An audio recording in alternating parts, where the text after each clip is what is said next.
Bonjour et bienvenue sur ma chaîne Thé à Montréal. Aujourd'hui, je vais vous faire une vidéo un peu spéciale. Je vais vous raconter ma vie en mode cétogène, depuis quand j'ai commencé, qu'est-ce qui est arrivé, les changements que j'ai ressentis, ma perte de poids, etc. Et puis elle va être aussi un peu spéciale dans le sens que je suis sur la route. Je vais probablement la finir à la maison, mais ça me tentait, j'étais inspirée ce matin, les couleurs sont belles, c'est l'automne. Et j'étais vraiment inspirée pour vous raconter un petit peu ma vie. Donc voilà, c'était l'été 2017 où j'ai commencé à avoir plein de petites maladies, on va dire, quelques pathologies. J'ai eu une tension artérielle très haute, j'étais à la limite du diabète, mais plus spécialement, j'ai eu des bouffées de chaleur dues à mon âge et dans le temps pré-ménopause, ménopause aujourd'hui. J'ai eu des bouffées de chaleur intenses. J'en pleurais, je me réveillais la nuit, je me couchais par terre pour me rafraîchir, je prenais des douches, j'avais un éventail dans chacun de mes sacs, puis dans chacun des coins de la maison, mais c'était pas suffisant. J'en ai vraiment souffert. Je suis allée consulter, on m'a dit il y a deux solutions, soit vous résistez à vos bouffées de chaleur, soit vous prenez des hormones. Au début, on a tout le temps peur du mot hormones, on est un peu inquiet, puis on sait que ça a beaucoup d'effets secondaires, etc. Mais passé quelques temps, j'ai pas pu résister, puis je suis allée consulter pour demander à mon médecin de me prescrire des hormones. Je me foutais des effets indésirables, je me foutais du risque d'avoir un cancer, je n'en pouvais plus. Je ressentais comme des brûlures sur ma peau. Donc à un moment donné, je ne pouvais plus résister. Voilà, donc mon médecin m'a prescrit des hormones. Je les ai pris pendant 2 semaines et j'ai voyagé au Maroc où j'ai rencontré un gynécologue, puis je lui ai dit que je prenais des hormones. Il m'a dit, s'il te plaît, ne prends pas d'hormones. Écoute, je vais te parler de ma femme, elle a souffert le martyre pendant sa ménopause. Puis moi, en tant que médecin, je ne lui ai pas prescrit. Je lui ai dit, souffre ou prends des produits naturels. Tu prends des tisanes comment on appelle ça, de sauge, ça aide. Prends ce que tu veux, mais je ne te prescrirai pas des hormones. Donc, il me l'a vivement déconseillé. J'ai arrêté, je suis revenue ici. J'étais vraiment perdue. Quasiment, j'étais désemparée. Je souffrais, puis j'en pleurais même. C'est vraiment très éprouvant. J'ai eu un dérèglement tel que c'était une souffrance vraiment intense. J'ai commencé à faire des petites recherches sur Internet. Je n'avais jamais entendu parler du régime cétogène. Je connaissais pas keto, je connaissais rien de tout ça. Je savais même pas qu'on pouvait maigrir. Au moins, en général, on entend parler des régimes perte de poids, mais celui-là, j'en avais même pas entendu parler. Puis en fait, c'était vraiment pas ma motivation de perte. Oui, j'avais pris du poids pendant cette période de ma vie. J'avais pris du poids qui s'était logé dans mon ventre et ma taille et mes poignées d'amour. Mais c'était pas quelque chose qui me motivait vraiment. Allez, je vais faire un régime, je vais essayer de perdre du poids. Non, j'étais pas encore assez grosse, on va dire, ou assez en forme. J'avais changé de taille dans mes habits, mais j'étais pas assez motivée pour la perte de poids. Donc c'est là que j'ai découvert, à tout hasard, la première personne que j'ai entendu parler du régime cétogène, c'est le Dr Berg, qui a une chaîne YouTube américaine. Je pense que ce monsieur-là, il ne le sait pas, mais il a vraiment changé ma vie. Donc j'ai commencé à m'intéresser un peu. J'avais plein d'informations à apprendre comme ça sur le tas, manger du gras, puis j'étais répugnée. Comment ça, manger du gras? J'étais pas capable de consommer autant de gras, manger du beurre, faire des cafés gras. Mais je me suis dit, allez, j'ai rien à perdre. De toute façon, moi, il y a ma santé qui est en jeu. Je vais essayer. Au pire, en prenant du gras, je vais avoir mal au cœur et je vais peut-être grossir, mais pas plus. Et donc je me suis lancée, puis j'en ai parlé à une voisine qui est une amie et une de mes clientes aussi. j'en ai parlé avec elle, puis elle a embarqué tout de suite avec moi. Elle m'a dit, moi, je vais essayer. Moi aussi, j'ai quelques petits problèmes que je vais... allez, on va être deux cobayes pour ce régime cétogène. Donc on s'en parlait, puis au début je lui disais, je comprends pas comment on calcule les macros, est-ce que l'avocat fait partie des protéines ou des gras, est-ce que... Donc je me suis dit, allez, je vais me lancer avec toutes les erreurs que je peux faire, on va y aller. Donc j'ai commencé par, et c'était vraiment difficile parce que si j'ai pu me priver de fruits facilement, j'ai pas pu me priver de céréales facilement. Une tranche de pain ou un morceau de pain complet le matin, ça me manquait énormément. Le petit déjeuner ne m'intéressait pas. Oui, on peut manger des œufs, mais des œufs sans pain, c'était pas très bon. Donc je me suis mise à prendre juste du café avec de la crème. De temps en temps, je prenais des œufs. J'ai commencé à couper toutes les autres céréales, donc le riz, le couscous qui fait partie intégrante de mon alimentation culturellement. J'ai enlevé le riz, le couscous, les pâtes, le pain, même le quinoa finalement, parce que même si c'est pas une véritable céréale, ça contient beaucoup de glucides. Et donc au début j'ai commencé à consommer de la viande, toutes les sortes de viande, donc même des viandes rouges qui au début j'étais un petit peu réticente par rapport à ça vu la réputation que ça a. Je consommais à chaque repas un morceau raisonnable de viande rouge avec des légumes, avec de la salade.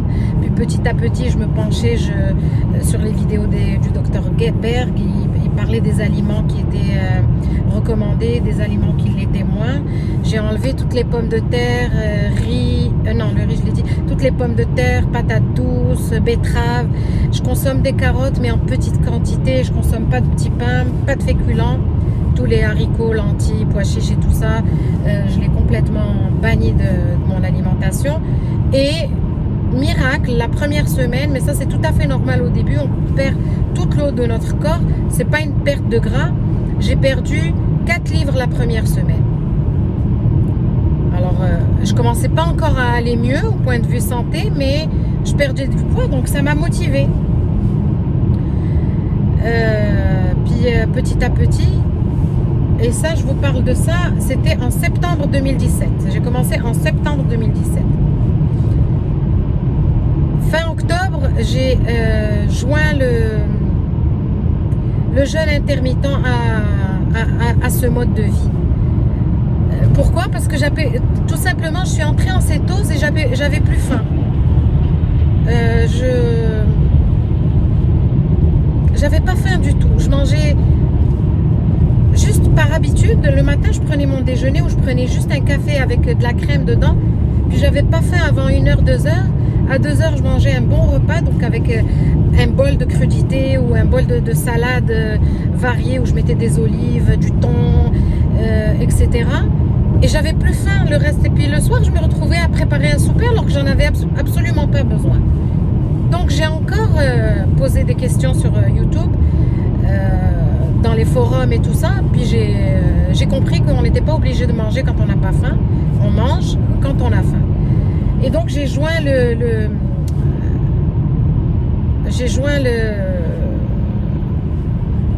jeûne intermittent au mode cétogène. Et là, c'est un miracle qui s'est produit dans ma vie. J'ai oublié petit à petit que j'avais plus de bouffées de chaleur, plus du tout, mais alors là, vraiment pas. Et j'ai commencé à perdre du poids. J'ai perdu, sur les 3-4 premiers mois, j'ai perdu à peu près 15 livres. Puis sur les 3 mois qui ont suivi, 15 autres livres. Puis j'ai perdu un petit peu 5 ou 6 livres par la suite. Puis je remarquais que je maigrissais beaucoup. Je me sentais moins à l'aise. J'ai commencé à augmenter mes quantités de nourriture pour pas perdre de poids. Et je dormais bien. Et bien d'autres bienfaits qui se sont rajoutés à la perte de poids.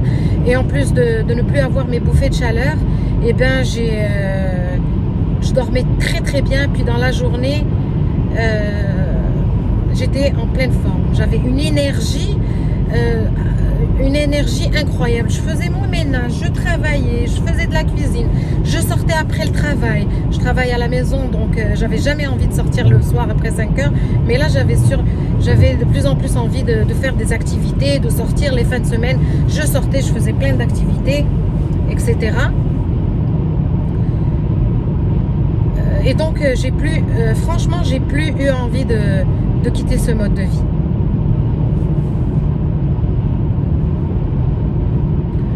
Il y avait la police, donc... Et donc, franchement, j'ai plus envie de quitter ce mode de vie. J'ai acheté des bandelettes pour tester ma cétose. J'ai commencé à devenir petit à petit spécialiste de la question. J'ai commencé à inventer, puis à chercher sur YouTube des recettes qui convenaient. J'ai appris à faire du pain cétogène parce qu'à la longue, on se lasse de manger des œufs et du gras. On a envie d'avoir une alimentation qui se rapproche de l'alimentation habituelle. Donc j'ai commencé à faire plein de recettes. J'ai ouvert une chaîne YouTube. La bêtise que j'ai faite, c'est que au début je faisais des recettes normales de la cuisine traditionnelle et des recettes cétogènes, mais je me rendais compte que je pouvais même pas manger ce que je préparais, donc soit je donnais ou j'envoyais, je partageais avec du monde. Soit j'enlevais tout ce qui était féculent et sucre et je mangeais le reste, mais ça n'a pas fait mon affaire. Donc je me suis dédiée exclusivement à des recettes cétogènes et je me suis dit, si je peux aider du monde, et ben c'est très très bien, parce que moi je n'ai pas eu cette aide en français, je l'ai eu en anglais. C'est pas ma langue maternelle.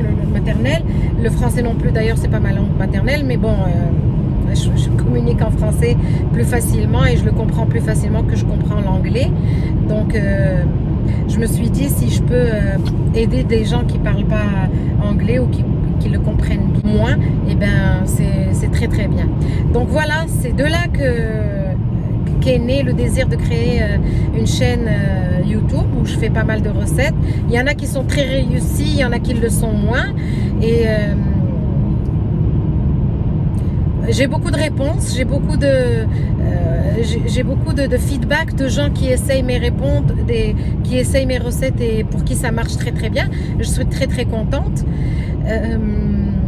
Je vais m'arrêter là, puis la prochaine fois je vais vous faire, parce que je veux pas que cette vidéo soit trop longue, je vais m'arrêter là, mais la prochaine fois je vais vous dire ce qui se passe dans votre corps quand vous entrez en cétose,